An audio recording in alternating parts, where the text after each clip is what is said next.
Нийгэмд тулгамдсан үйл явдлыг нийтэд мэдээлэх нь сэтгүүлчийн үндсэн үүргийн нэг. Өдөр бүр болж байгаа олон үйл явдлыг сургаар биш их сурвалжаас таамгаар биш баримтаар баталгаажуулах нь миний үндсэн зарчим.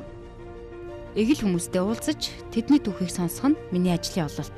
Энэ л миний ажил, миний амьдрал. Бид хатгалцсан хариу авдаггүй. Хүн бүрээ олж чадахгүй мэдээллийг танд хүргэнд халуун цэг дээр нь очиж тэдгээр түүхийг танд мэдээлэх болно. Би сэтгүүлч Баццэг бодит байдал сурвалжлагыг танд мегмар гараг бүр хүргэнэ.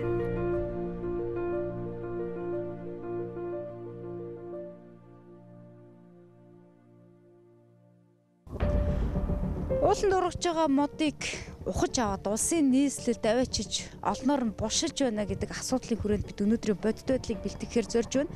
Үнэхээр ууланд ургасан модыг Улаанбаатарт авчирч тарих нь зүйтэй юу? Аль эсвэл энэ нь технологийн дагуу зөв хийгдвэл байх ёстой ахлах муу гэдгийг холбогдох их сурвалждаас тодруулж өнөөдрийн бодит байдлыг танд хүргэнэ. Анхаарлаа хандуулж байгаад баярлалаа.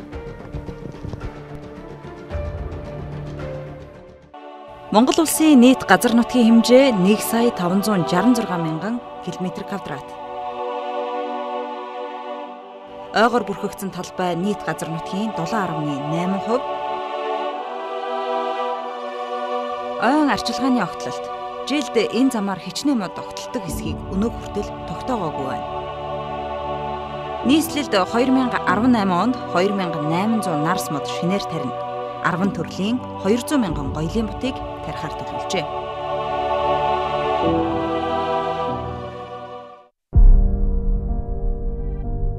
Олноор нь булшиж байна гэдэг асуудлын хүрээнд ерөөсөө уулнаас мод авч улс нураас шандгацсан ажиллагаа тийм хорхгүй юм. Одоо яаж ажиллаж гин, ямар одоо технологийн алдаа гаргуу гэдэг бүх юм нь өөрөө одоо тэрс өөх санхүүжилт мөнгөтэйгөө холбогдож явдаг учраас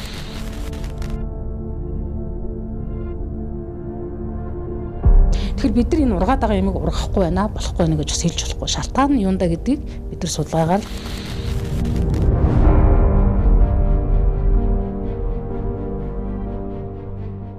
яг ногоон байгууламжийн хувьд бол энэ жил бол нийтдээ 2800 ширхэг одоо том оврын нарс мод таригдан. За 10 төрлийн 200 орчим мянган гоёлын мод бот одоогийн байдлаар бол таригдчихад байна. Ер нь бол тарилтын ажил одоо 80-90% болж явж байна. Энэ бүгдийн төсөв мөнгө нь хэд байгаа вэ? Тийм. Тэгэхээр энэ бол нөгөө саний миний хэлсэн тэр нийслэлийн одоо төсвөөс ногоон байгууламжийн арчлахааны зардал гэж сууж байгаа $5 тэрбум төгрөг нь одоо нийтийн эзэмшлийнхаа 98 га талбайдаа одоо аж ахуй нэгж болоод орон нутгийн өмчт үйлдвэрийнхээ газрынхаа ажилтны цалин хөлс, за суулгацын параметрал, за услугын арчилгааны мөнгөд нэгэ зарцуулдаг байна. Жил бүр 7.5 тэрбум төгрөгийг ногоон байгууламж арчлах шинээр тарихад зарцуулдаг. Үүний 60% нь хот тогтчлолтод хуваарлагдаж ногоон байгууламжийг услах арчлахад, харин үлсэн 40% шинэ мод тарихад хуваарлагддаг байна. Иймээс зөвхөн нарсал хэд 2800 ширхгийг шинээр шилжүүлэн суулгаж тарина. Гэтэл энэ нь буруу гэж байгаль орчин аялал жуулчлалын яамд ажиллаж байсан судлаач Бямцрын хэлж байгаамаа. Би бол яг энэ салбарт ажиллаж байгаа хүний хувьд хууль эрх зүйн хувьд бол энэ ямар ч боломж байхгүй авчрах те ингэж ухаж авчрах энэ боломж бол ерөөсөө байхгүй. Өөрөөр хэлбэл Монгол Улсын ойн тухай хуулиар бол энэ ойд хориглосон үйл ажиллагаа байдаг. Одоо ямар гарцаар энэ одоо төрийн байгууллагууд, хувийн хвшлийн байгууллагууд энийг зөөж авчираад байгаа асуудлыг бол би өндөө ойлгохгүй. Урд нь бид нэр хууль бус мод бэлтгэл гэхлээр мод бэлтгэл ярьдаг байсан тий. Одоо бол хууль бус мод бэлтгэл гэдэг бол энэ амьд суулгацсан гэж хулгайлж авах энэ асуудал руу шилжчихэд байна. Тэгээд яг би өөрөө сонирхоод судлаачийнхаа хувьд сая Булган аймгаас тээвэрлж байгаа модыг зам дагууд нь бас дагаж үзлээ л дээ. Хэрхэн тээвэрлэдэм бол гээд нэгдүгээрт нь тээвэрлж байгаа стандарт нь бол тээвэрлж байгаа байдлын стандарт ч угсаа байхгүй. Тийм сэтгэл имзгэлмээр тэгээд дээрэс нь нэгч мэргэжлийн хяналтын постоор тийм одоо юу гэдгийг зогссонгүй нэгч замын цагдаа тэг холбогдох хяналтын байгууллагууд тэрийг ерөөсөө зогсоолж халахсангүй. Яг түүний хэлсний дагуу хардах эрхийн хүрээнд бид энэхүү сурвалжлагыг бэлтгэж байгаамаа. Иймээс 45 жилийн турш энэ салбарт ажилласан сүүлийн 21 жилийн турш хотын ерөнхий дендрологчоор ажиллаж байсан Чимэдгойгоос асуултын хариу гэрж байна. Тэгэхээр чимдгой одоо энэ уулнаас мод авчирч тариад байна. Энэ бол бизнес болчлоо. Мод үржүүлэхийн газараас авчирч тарих хэрэгтэй гэж яриад шүү дээ. Ер нь аль нь зөв юм бэ? За ер нь бол зүгээр шилмэст модыг мод үржүүлэхийн газарт ургуулад хотын гудамжинд яг шилжүүлэх хэмжээний тийм өндөр болчихсон өөрөөр стандартын 2 м 50 см-аас өндөр тийм шилмэст мод Монголын ямар ч мод үржүүлсэн газар байхгүй. Үндсэндээ нэг жаахан үржүүлж эхэлж байгаа, жаахан хийж байгаа. Тэгээд тэр үржүүлж байгаа тэр нь ч гэсэн яг стандартын шаардлага хангал. Манай Улаанбаатар хотын гудамжинд адгийн метр 50-аас дээш өндөртэй, бараг 2 м-аас дээш өндөртэй тийм шилмэстнүүд байж ургадаг. Одоо энэ өндөр авчирж байгаа 5-аас 7 м-ийн өндөртэй энэ мод бол яг хотын гудамжинд байгаад ургах юм бол 25 жилээс 30 жилийн дараа юм болно. Жилд 1-аас 2 см нэмэгдэж байгаа. Ийм орчин. Тэгээд жижиг мод гэдэг бол хотод авчирсан нарийнхан шилмэстэй, үзүүрээ нака нарийнхан төрхөн тэр мод тэр жилдэл яг одоо үзүүр нь хугараал көлдөөл тэгэл тахир дотор үзүүргөө мод тэг үзүүрээ нака гэмтчихсэн тийм мод дэше ургадаггүй. Нийслэлийн хэмжээнд мод шилжүүлэн суулгах ажил авсан компани 60 гаруй бий гэж нийслэлийн захирагчийн ажлын албаны ахлах мэргэжилтэд хэлж байна. Тэдгээрийн нэгтээ уулзаж мод шилжүүлэн суулгах ажлын талаар тодрууллаа. Тод газар компани энэ жил нисэх яарамгийн чиглэлд 1200 орчим модыг шилжүүлэн суулгах ажлыг хариуцж байгаа юм а. Ойн сэрүүлтэнд орсон ангис зөвшөөрөл гаргуулад тэгээд моддууд авчирч суулгадаг. Ерөнхийдөө бол одоо ингээд нөгөө нэг тайралтанд ороод ангис сэрүүлэх зурмаар модыг ингээд тайрдсан штэ. Амьд модыг ингээд хөрөөдөө авдаг. Тийм зориултад тайрах модуудыг бид нэр суулгаж хотын нөхцөлд ногоон байгууламжийг шилжүүлээ авчирч байгаа. Гэхдээ болохоор бас хотын стандарт гэж тусдаа байгаа. Тэр стандарт нийцсэн амьдрах чадвар үзмжийн хувьд стандарт нийцсэн моднуудыг авчирдаг. Тод газар компанитай ижил үйл ажиллагаа явуулдаг олон компани бий. Тэд жил бүр мод шилжүүлэн суулгах ажлыг хийж байгаа. Харин тарьсан моднуудын ургалтад хэн хяналт тавьдаг вэ?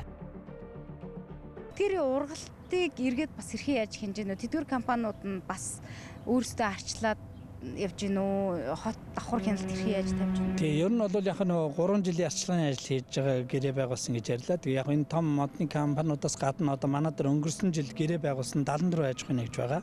За энэ жил бол нэг 68 аж ахуйн нэгж байгаа. Ер нь бол бас нэмэгдэхээр бол байгаа. Тэгээ ер нь бол аж ахуйн нэгжүүдийн оролцоо бол одоо өнөөдөр нөгөө одоо төрийн одоо орон нутгийн өмчтөөл төрийн газрын одоо тэр хүн хүчний хувьд хийх чадахгүй байгаа тэр ажил руу бол аж ахуйн нэгжүүд маань ер нь их орж ирж хийдэг.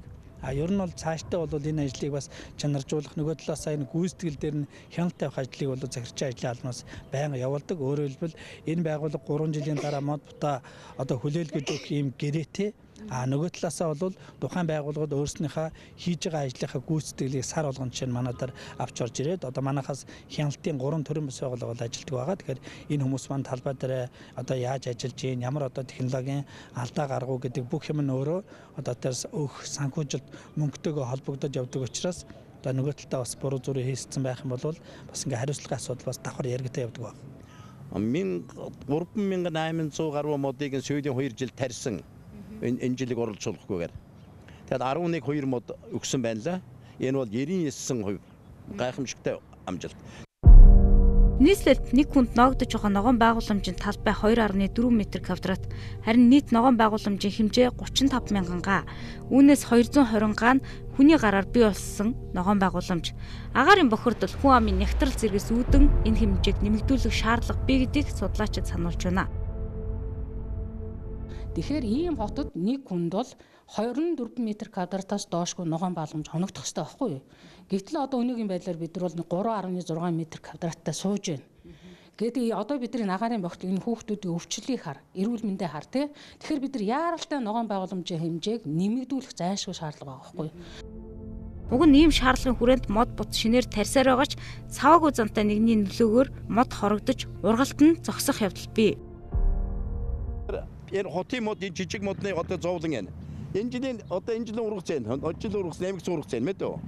Тэгээ одоо ингээд яаж. Одоо энэ мод ийм болоход наазах нь 25 жил хэрэгтэй. Нэг үзүүрийн ахын гэмтчихсэн одоо энэ байхгүй. Энэ үзүүр байх 2 оройтой. Энэ одоо ингээд ганцхан сантиметр нэмэгдээд байж байгаа. Ийм модыг ийм том болохыг болно гэж бодож байгаа бол тэр хүмүүс тийм байдгүй маа. Энэ хизээ судалсан моднууд юм бол энэ жижигүүдийг. Энэ хуучин энэ бол энэ нэг 4-5 жил юм тарьсан мод л да. Энэ явахгүй.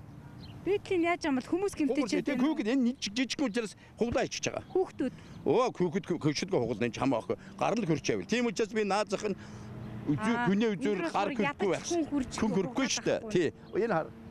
Үзүүр ба.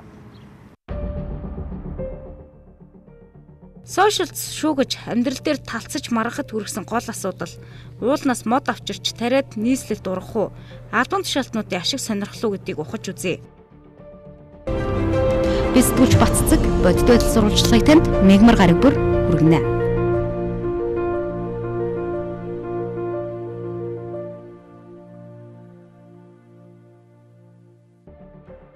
Манай улсын газар нутгийн ойгоор бүрхэгдсэн талбайн хэмжээ тун бага. Нийт газар нутгийн 7.8%. Гэтэл жил бүр төвөмөр хортон шавж зэрэгс үүдэн хорогцоор байгаа юм. За манай орны он санд нөлөөлж дороотуулж хомсдуулж яддаг гол шалтгаан бол төмөрийн асуудал байдаг. Дараагийн шалтгаан бол ой хөнөөлж авжийн тархалт хэд боловсролын нөлөөгөөр ой хомсдод дороотж байдаг. Мөн мод бэлтгэлийн ажлын нөлөөгөөр хомсдож байдаг. За ой зүйлтийн ой сангийн тэлж ургах нөхцөлд саадуулж байгаа дараагийн нэг асуудал бол малын бэлчээрлийн асуудал. Ийм л гол үндсэн шалтгаанууд байдаг.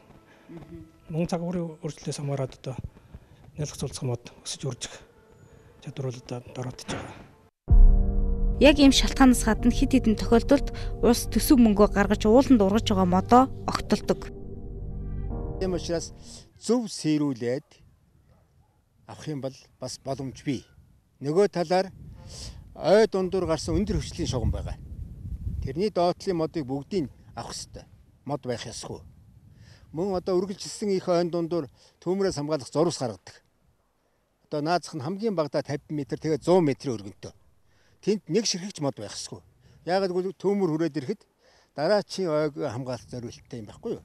Тийм газруудаас бол тэргүүл ухаад тэр чигээр ухаад модыг огтлоод газрыг хаглах ийм зорилттой юм шүү дээ. Тийм учраас модыг ухаж аваад шилжүүл тарихад болохгүй гэх юм бас байхгүй. За бид Сэлэн аймагт ажиллаж байна. Яг энд бол маш олон модыг огтлоод орхичихсан байгаа. За энэ огтолж орхисон шалтгааныг бол 3 нөхцөлтэйгээр тайлбарлаж байгаа. Нэгдүгээрт уул уурхай ашиглалтын талбайд орсон тохиолдолд. За хоёрдугаарт яг одоо бидний байгаа энэ хэсэгт өндөр хүчлийн шугам байгаа учраас энэ хэсэгт орсон моддыг огтолдог. За гуравдугаарт бол энэхүү огтлох нь сэрүүлэлтийн огтлолттой холбоотой гэж тайлбарлаж байгаа. Өөрөөр хэлбэл сэрүүлэлт гэдэг нь мод нэг талбайд хит олон ургаад эхлэхээр ургахаа болдог, хөрсний үржил шимнэ алдагддаг учраас заримыг нь огтолж сэрүүлснээр бусны илүү сайн ургадаг. Ийм учраас огтолдог гэдэг тайлбарыг өгч байгаа. Тэгэхээр одоо нийслэлд мод шилжүүлэн суулгаж тарьж байгаа тэдгээр аж ахуй нэгжүүдийн тайлбарлаж байгаагаар бол энд тайрагдсан моддыг тайрхаас өмнө хөрсөөр нь аваачаад нийслэлд шилжүүлэн суулгаж ургуулж за агаар орчныг цэвэршүүлдэг, за орчны тогтчлолтод чирээгээр нөлөөлдөг гэдэг ийм тайлбарыг өгч байгаа. Зайлшгүй тохиолдолд энэ мэтчлэн ургаж байгаа модоо огтолдог, харин эдгээрийг ингэж хайхаас илүү хаа нэгтээ тарих боломж нь энэхүү мод шилжүүлэн суулгаж байгаа ажил гэж тайлбарлаж байгаа юм. Ийм үйлчлэл ажиллагаа явуулж байгаа компани дээр эргээд анхаарлаа хандуулъя. Энэ нь одоо хотод дасан зохицож ургахтаа ер нь хэр үт юм ургах чадвар нь ерөнхийдөө бол энэ арчилгааны л асуудалтай хүмүүс бол өнгөн харахад бол амьдрах чадваргүй хүчтгэл гэж бодоод байдаг. Би яг өөрөө энэ чиглэлээр магистрийн ажлаа амьдралтын судалгаа хийж исэн болохоор ерөнхийдөө хорогдолт бол арчилгаанаас болж их хорогдол гардаг. Түүнээс бол амьдрах боломжтой гэж гардсан байна. Танай байгууллагын хувьд одоо хэр их хэмжээний модыг тарьдын жилдээ эргээд ургалт нь ер нь энэ жилдээ бол нисэх армийн зам дагуу 1200 ширхэг мод тарьж байгаа. Ургалтын хувьд бол угаасаа олон жил хийж байгаа чаднаа гэдгээл ургуулж байгаа. Угаасаа манай мод ч ургадаг байгаа тийм. Ер нь бол жишээ бол зөндөө байна. Одоо хүмүүс л мэдэхгүй болгоос 6-8 он засгийн газрын ордны баруун талаар тарьсан байгаа. Тэр том нарснууд ч манай тарьсан байна. 2017 онд 330 мянган га талбай төмөрт шатсан. Үүнд цэвэрлэг хийх талбайн хэмжээ 925 мянган га талбай байжээ. Хэрв тэнд шатсан модыг нийслэлд тарьж ургуулсан бол өнөөгийн нийслэлчүүдийн амьсгалж байгаа тоосонцор багасах байлаа гэж ногоон байгууламжийн инженер залуу ярьлаа. Харин мод шилжүүлэн суулгахыг эсэргүүцэж байгаа тал мод үржүүлэхийн талбайгаас шилжүүлэх ёстой гэж үзэж байгаа юм. Гэтэл хот яагаад энэ саналыг харгалзаж үзээгүй, бас яагаад өнөө хүртэл энэ нь асуудалтай байгааг албаны хүн болон судлаачдаас тодруулж байна. Яагаад уулын модноос мод авчирч тариад байна те? Мод үржүүлэхийн газраас яагаад авчирч тарьсангүй вэ гэдэг асуудал нэлээд явж байна. Энэ дээр ямар өнгөрсөн жил хэдэн мянган гаагаар нь жишээ нь нийт төмөр төцсөн талбай гэтэл 33 мянган гаа гэж байна. Зөвхөн нэг аймгийн сэлэнгийн жишээ нь ногоон байгууламжийн арчлахад цэвэрлэгийн огтлыг хийх талбай нь 925 мянган гаа гэж байна. Тэгэхээр ер нь бол тодорхой хэмжээгээр нөө аж ахуй гэдэг энэ зүйлийг эдийн засгийнхаа эргэлтэнд оруулахын тулд нөгөө талаас тэр айн ангууд маань өөрснөө бас өөрснөө тарьсан ургуулсан юм зарах гэдэг юм уу, эсвэл тэр зөвшөөрөл бүхий хэсгээс нь уул уурхайн эдэлбэр газарт орсон, эсвэл юу гэдэг ойжуулсан талбайгаас цэрүүлэх шаардлагаар авч байгаа ийм л маягаар хот өнөөдрийнхөө энэ тоосноцор утаа нарийнхаа бохирдлыг шийдэж ингэж явж байгаа. За ер нь мод үржүүлгийн газар дээр чимгэлийн мод зөв ургамлын суулгацыг хэрхэн яаж хэдий жилийн хугацаанд ургуулж яаж бид нар стандартын суулгацыг гаргаж авах юм бэ гэдэг асуудал гарч ирнэ. За тэгхийн бол та бүхэн мэдж байгаа манай мод үржүүлгийн газар ихэнх нь хувьд очсон байна. За мод үржүүлгийн газар дээр бид нар өнөөдрийн маргаан болоод байгаа 4 метрээс дээш өндөртэй шилмүст модны хэрвээ суулгацыг бид нар авч тарья гэж үзэх юм бол мод үржүүлгийн газар дээр үрийн хэсэг, боожуулгын хэсэг гэсэн үйлдвэрлэлийн үндсэн хэсэг байдаг. За үрийн хэсгээр гарсан 2 жил ургуулж байгаа бид нь үрээр тариад 2 жил болж байгаа ургамлаа бид нар тарьц гэж нэлдэг. За үүнийг бид нар бол ойжуулалтын зориулалтаа хэрэглэнэ. За дараа нь үүнээс гарсан тарьцаа боожуулгын 1-р талбай гэдэг маань ургамлаа боожуул төлжүүлэх энэ талбай. За энэ 1-р талбай дээр бид чимгэлийн мод, ургамал, навчит мод, шилмүст моднуудыгаа 4 жил хүртэл хугацаагаар боожуулна. За энэ боожуулгын 1-р талбайгаас үндсэндээ 2 жил, 4 жил гэхээр 6 настай буцаа ургамлал борлуулалтанд гарах өөрөөр хотын ногоон байгууламж тарих суулгацын стандартыг хангах хэмжээнд хүрж байгаа. Тэгэхээр 1-р талбайгаас бол сөв ургамлууд ихэнх нь борлуулалтанд гарна гэсэн үг. За дараа нь боожуулгын 2-р талбай дээр удаан ургалтай навчит мод буюу шилмүст моднууд шилжүүлэн суулгана. За энд шилжүүлэн суулгахдаа бид нар талбай хэмжээг нь томсгож өгдөг. За ингээд энэ байрны талбай дээр бид нар 6 жил хүртэл торниусны дараа энэ талбайгаас навчит моднууд бол үндсэндээ ногоон байгууламжийн цэцэрлэгжүүлэлтэнд гарах стандартын шаардлагыг хангасан суулгацууд гарах ёстой. За дараагийн ээлжинд боожуулгын 3-р талбай дээр бол ердөөсөө шилмүст модны том суулгацыг ургуулах энэ талбай байна. За энэ талбай дээр бид нар доод нь 8 жил хүртэл энэ ургамлыг боожуулах ёстой. Тэгжээж өнөөдрийн бидний яриад байгаа 20 настай буюу 4 метрийн өндөртэй 10-аас 12 см-ийн диаметртэй 1-р зэргийн суулгацыг хангах боломж бүрднэ. За гэтэл өнөөдрийн байдлаар манай улсад яг энэ хэмжээний 20 жил доктортой үйл ажиллагаа явуулсан мод үржүүлэлийн газрууд байхгүй байна.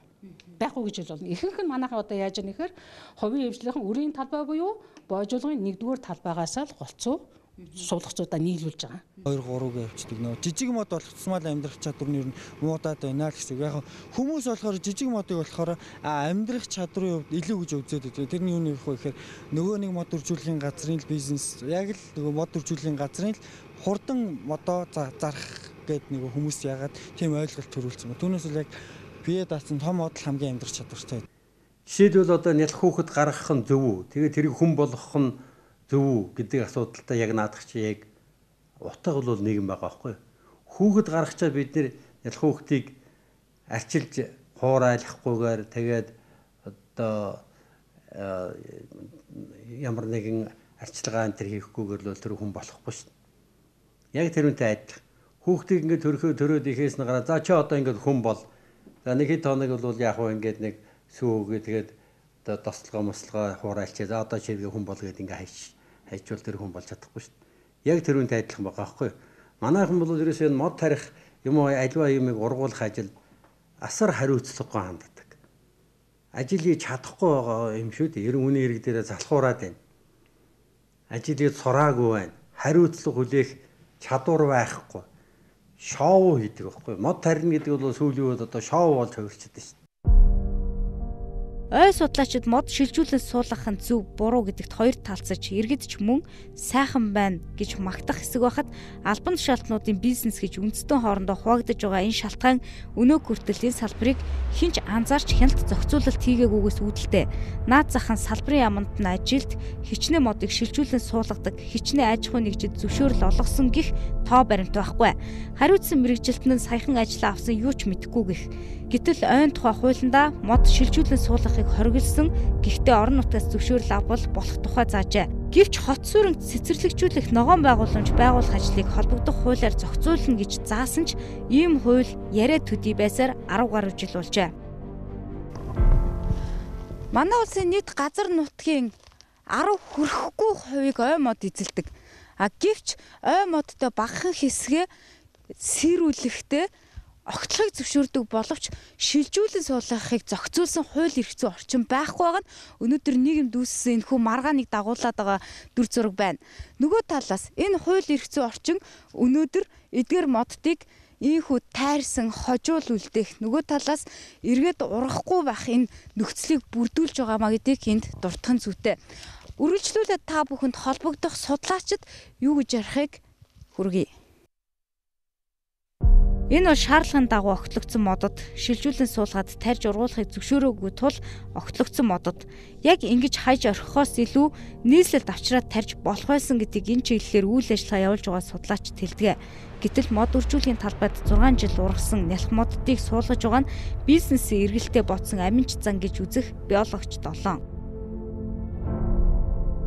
Энэ жижигхэн нэгдүгээр талбаас харсан энэ одоо тарьц гэдэг байна шүү дээ. Эднэрийг бас их хүмүүс авч тарьж ийн л да. Одоо яг нь хэр үт юм бэ? Тий, одоо яг манай аж ахуйнууд яг өөрсдөө хөл дээрээс эргэлдээ урдан бодоод ихэвчлэн үрийн талбай юм уу, бойжуулгын нэгдүгээр талбай дээр байгаа. Ерөнхийдөө л нэг 4-6 настай суулгацуудыг л яагаад шүү дээ шилжүүлэн суулгаад байна.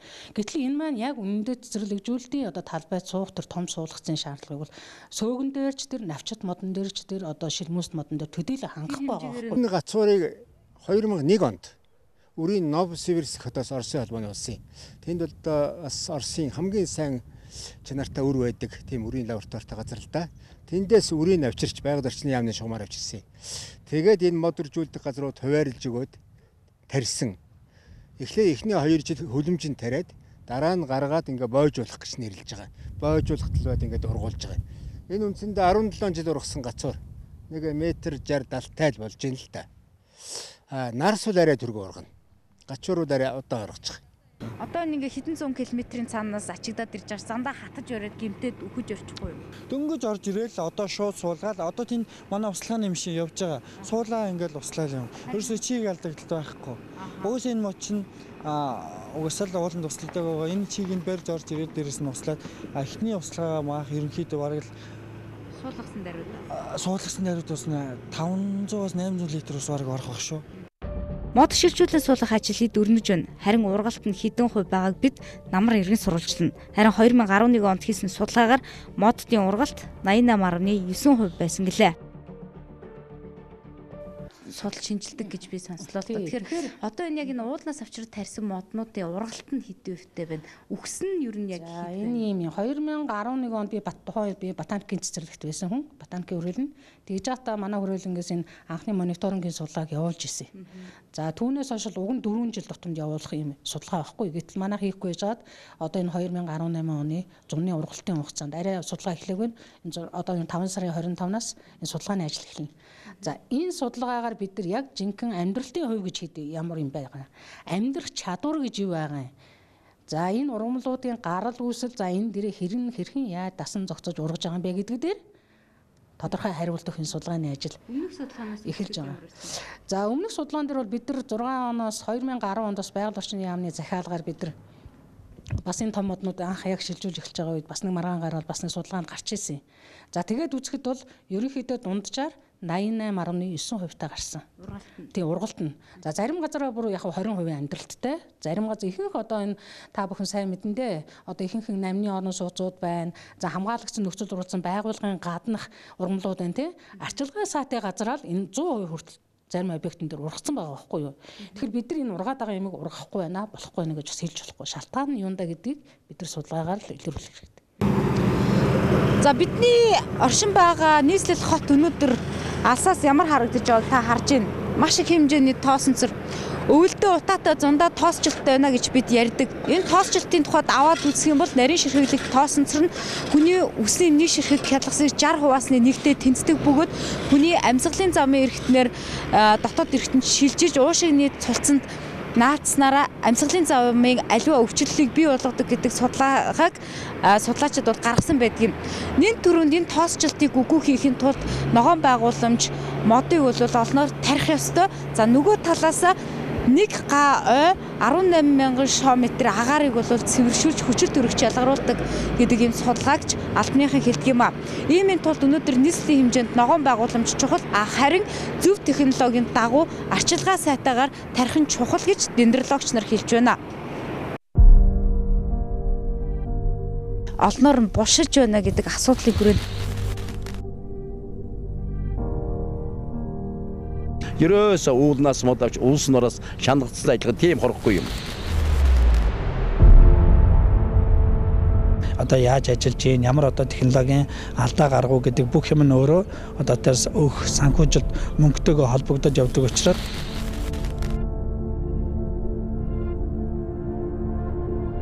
тэгэхээр бид нар энэ ургаад байгаа юмыг ургахгүй байна, болохгүй байна гэж бас хэлж болохгүй. Шалтгаан нь юундаа гэдгийг бид нар судалгаагаар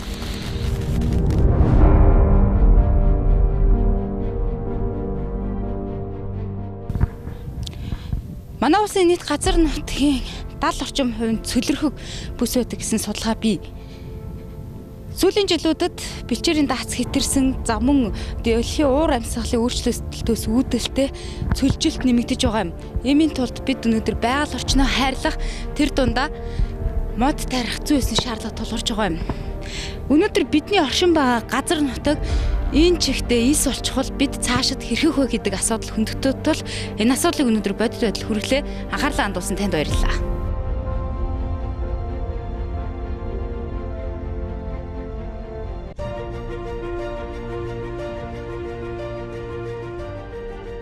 Нийгэмд тулгамдсан үйл явдлыг нийтэд мэдээлэх нь сэтгүүлчийн үндсэн үүргийн нэг.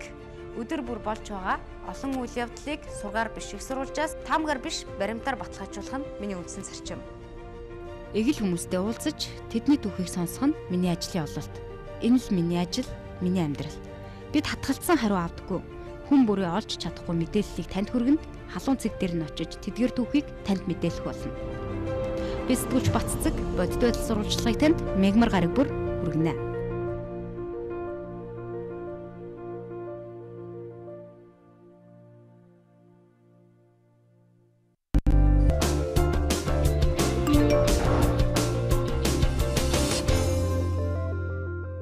Хөөхөдтэй хүн бүрийн хувьд